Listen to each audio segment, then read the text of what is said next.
De Marcos, ele tem uma característica muito interessante que está presente também nos outros evangelhos, mas ele tem, isso é mais forte nesse evangelho. E o que é? Jesus é um andarilho e ele passa os caminhos da Palestina andando, né, com seus discípulos, e no caminho ele ensina aos discípulos. A escola de Jesus é um caminho. E a outra característica que é importante é que Jesus tem um cuidado muito especial com seus discípulos e discípulas. O tempo todo ele está atento aos discípulos, ele se preocupa com eles, que eles descansem, por exemplo, que eles rezem, né? Então, vira e mexe, Jesus procura um jeitinho de estar a sós com eles. E esse estar a sós com eles tem aqui hoje algo muito especial, um ensinamento muito importante para eles e para nós, que também somos discípulos dele. Hoje ele nos reúne aqui, ele trouxe cada um de vocês, ele chamou você, a mim, cada um de nós, para nessa experiência de intimidade aqui, em torno dele, da sua palavra, da sua mesa, a gente poder acolher o que ele tem para nos dar. Ele percebeu que no caminho os discípulos estavam conversando sobre alguma coisa, e essa coisa era, no fundo, a disputa de poder. Eles discutiam entre eles quem era o maior. E percebendo isso, Jesus perguntou: o que vocês estão conversando pelo caminho? Estavam conversando pelo caminho. E eles ficaram calados. Não responderam nada, porque pelo caminho, diz o Evangelho, eles disputavam entre eles quem era o maior. Mas, quando Jesus fez o anúncio da sua morte e ressurreição, eles não entenderam o que Jesus tinha dito. E não entendendo o que Jesus tinha dito, ficaram com medo de perguntar. Talvez porque Pedro, no domingo passado a gente viu isso, tinha levado da parte de Jesus uma forte repreensão. Pedro, passa para trás, passa para trás, Satanás, vá de reto, passa para trás, seja meu seguidor. E aí eles ficaram com medo, certamente, mas parece que o medo perdurou diante do que aconteceu e diante também do que eles estavam fazendo, disputando entre eles o poder. E aí Jesus, chegando em Cafarnaum, fez essa pergunta e aí traz uma criança para o centro. E ao trazer uma criança para o centro, Jesus diz para eles: quem quiser ser o maior, seja aquele que serve a todos. Quem quiser ser o maior, seja aquele que serve a todos. Vocês estão querendo ser grandes? Disputando entre vocês quem é o maior, quem é o melhor? Então, comecem a servir. Aqui nós temos algo muito importante, porque isso é da própria experiência de Jesus entre nós, o serviço. É o que marca a vida dele para a gente. Essa experiência de viver para os outros, não para si mesmo, mas para os outros. E nesse serviço para os outros, a gente chama isso de pró-existência, Ele vive em função dos outros, a serviço dos outros, a sua vida é entregue aos outros. Ele se torna então para nós um modelo. E eu acho que o que os discípulos não estão entendendo tem a ver com isso também. Porque quando Jesus diz: o Filho do Homem vai ser rejeitado, vai ser torturado e vai ser assassinado numa cruz, mas depois de 3 dias vai ressuscitar, e os discípulos não entendem nada, é porque isso tem a ver com a existência inteira de Jesus, com a vida inteira de Jesus, que é vida que serve, vida que se dá aos outros. E nessa experiência do serviço, Jesus então, para ensinar os discípulos, traz então essa criança. Aqui tem por trás um jogo de palavras que talvez nos escape, porque a gente não conhece a língua grega. Isso é um pouquinho, mas muito pouquinho, não é suficiente nem para ler um texto, mas alguma coisa a gente sabe, né, de estudar. A palavra criança, paidos. Mas essa palavra paidos, ela serve para outros dois significados. Para a palavra servo e para a palavra filho. São 3 significados, então. Criança, servo e filho. Ao trazer uma criança para o centro e dizer, quem recebe uma criança é a mim que recebe. Quem recebe a mim, recebe aquele que me enviou. Então tem uma identidade entre a criança, entre Jesus e aquele que enviou. E qual é a identidade? A palavra explica, paidos. Jesus é o Filho de Deus, mas Ele é também o servo de Deus. Por isso a gente cantou no ato penitencial, né? Senhor, servo de Deus, que libertastes a nossa vida, tem de piedade de nós. Então Jesus é esse servo, né, que nos liberta. Esse filho que obedece ao Pai. A característica principal do filho é obedecer ao Pai. Isso que faz de Jesus um filho verdadeiro. E Jesus é a criança, né, no sentido dessa representação daquilo que não se deixa levar pelas pretensões desse mundo, né, pelas manias de grandeza desse mundo. Criança brinca, criança vive, se relaciona. É claro que tem criança difícil, né? Tem muita chantagem na relação com as crianças, elas aprendem logo a chantagear, tudo isso vem. Mas, na essência, a criança se dá na relação. Né? E esse se dar na relação tem a ver, então, com a experiência de Jesus. Ele é aquele que se dá inteiramente ao Pai, inteiramente às pessoas com quem ele convive. Então, diante disso, nós temos algo que para nós é fundamental: o serviço. Servir é constitutivo da experiência da fé cristã. Por quê? Porque nós seguimos aquele que fez da sua vida um serviço. Ele serviu desde o seu nascimento até a sua morte e morreu como servidor. A morte é o seu último serviço, a dádiva da sua vida, a entrega da sua vida por todos nós.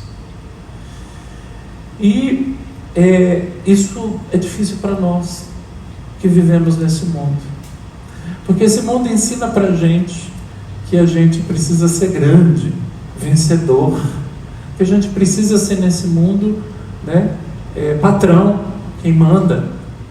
A gente precisa ser nesse mundo, né, gente importante. Eu sou muito importante. Então, a nossa dificuldade, minha e de todos nós aqui, é um pouco essa, ou talvez muito, né?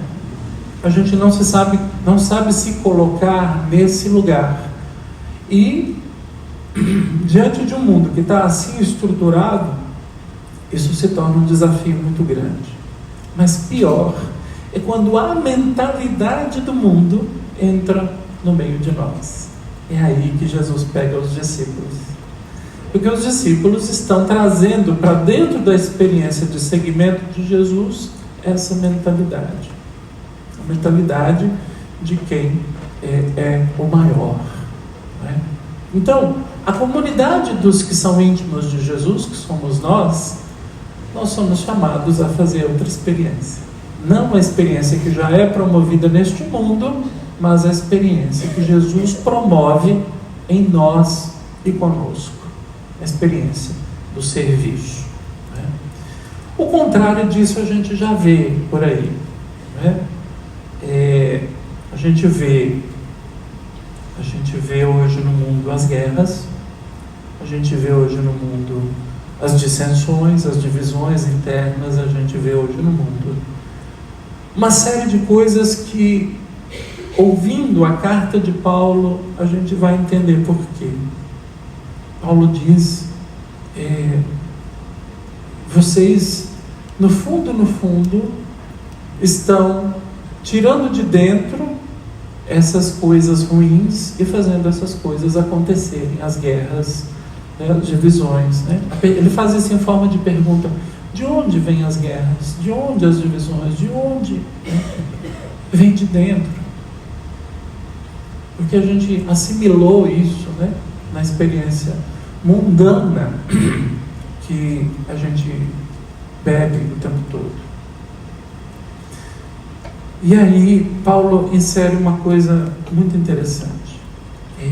Vocês querem possuir, mas vocês não conseguem, porque vocês pedem mal. Olha só que interessante, vocês pedem mal, vocês esbanjam o que pedem nos seus prazeres. Paulo está denunciando aqui aquela célula mais fundamental da experiência religiosa, que é a oração. Até a nossa oração está contaminada, pela nossa mania de grandeza, pelo nosso ego, por nós mesmos. A gente, quando reza, infelizmente, a gente não sai muito daquela região, né, de pedir por mim, pela minha família, pelos meus problemas, pelas minhas dificuldades.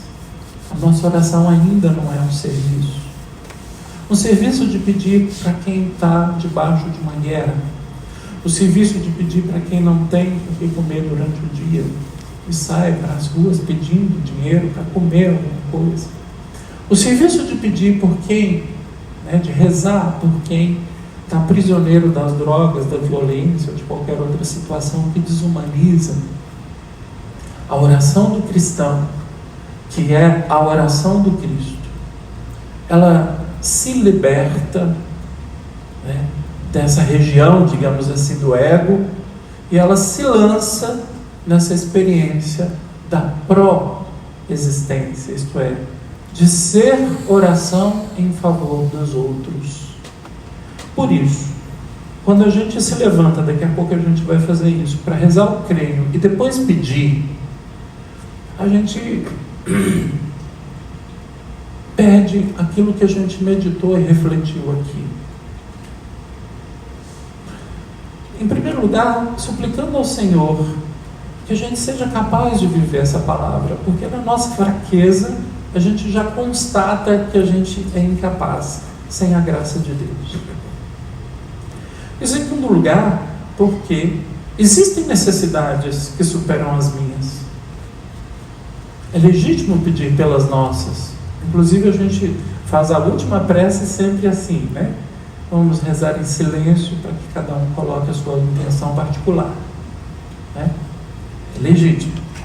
Mas a gente pede também pelos outros, pelas intenções que são propostas na missa, pelas coisas que foram apresentadas durante a reflexão e a própria palavra de Deus, etc.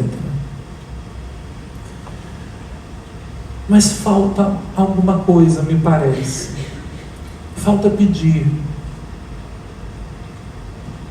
a Deus para ser servidor. Alguém aqui já pediu a Deus para ser servidor? Essa pergunta vale para mim também. Senhor, eu quero servir melhor.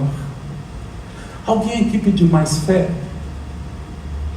Alguém pediu aqui mais amor pelo próximo? Alguém aqui pediu a Deus para não se afastar do caminho de Jesus? Ou não deixar a mentalidade do mundo conduzir meus passos, minhas decisões, o meu jeito de viver? Então, meus irmãos e irmãs, hoje a gente aprende com Ele e aprende a ser como Ele, que é o Pai Dós do Pai.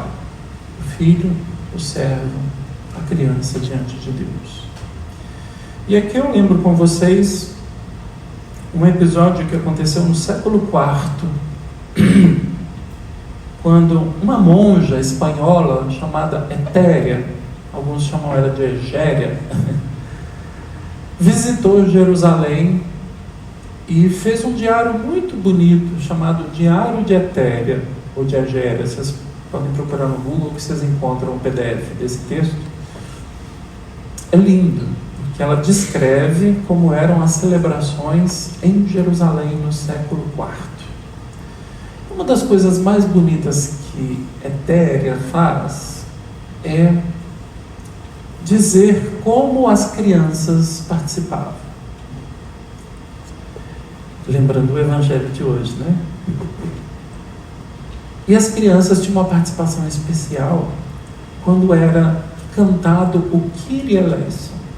Então Etéria fala que eram milhares de vozes de crianças elevando a Deus o Kyrie eleison. A expressão Kyrie eleison foi traduzida para o português por Senhor, tem de piedade. Tem de piedade de nós, se a gente quiser. Mas no fundo, lá na cultura greco-romana, a criança, quando grita pelo pai, pela mãe, fazendo berrinha, chorando e levantando os bracinhos para Deus, ela gritava Kyrie eleison, né? Tipo assim, me pega, né? Olha para mim, né? Eu estou chorando, eu estou sofrendo. Então era um grito da criança, e isso a liturgia assimilou, esse grito da criança como um grito de todos os paidós de Deus que somos nós. Nós somos os paidós de Deus. Nós aqui erguemos os braços diante de Deus para rezar aquela oração do verdadeiro filho, servo e criança de Deus que é Jesus, o Pai Nosso. A gente ergue os braços. Nós aqui pedimos a Deus, Kyrie eleison, olha para nossas lágrimas que tem um sofrimento por trás, olha para isso, porque a gente está apresentando não só as nossas, mas as lágrimas do mundo inteiro. Kyrie eleison. Então a oração é esse serviço que a gente faz aqui no momento das preces, sobretudo, uma oração de todos os fiéis. E assim a gente vai sendo educado na missa a viver essa experiência de ser para os outros, porque a nossa oração em sentido cristão, fundamental, puro, verdadeiro, é viver essa experiência do serviço aqui, em primeiro lugar, junto com Ele que se fez nosso servidor. Por fim, eu quero dirigir uma palavra à família, né, enlutada. Hoje é o dia, né, em que nós nos erguemos com vocês para pedir a Deus que olhe para a dor e o sofrimento de vocês que perderam alguém. Eu nunca perdi alguém na minha família assim tão próximo. Não consigo imaginar, né, o que vocês estão sofrendo. Mas é uma dor, né? E a gente eleva a Deus junto com vocês esse Kyrie eleison, né? E eu esqueci o nome dela, a Alice, Maria Alice. Ela ergueu os braços para Deus e Deus a puxou para si. É isso. Então esse momento é o momento em que os que sofrem a morte, que somos nós, quem sofre a morte somos nós, né, gente? Os que morrem também, né? Os que sofrem a morte, que somos nós, gritamos e pedimos Kyrie eleison, tem de piedade de nós. E ela, que durante a sua vida, como todos nós fazemos, gritou o seu Kyrie eleison, né, a Deus, agora é puxada por Ele, para o colo do Pai, para junto de Deus. Que Deus fortaleça todos vocês.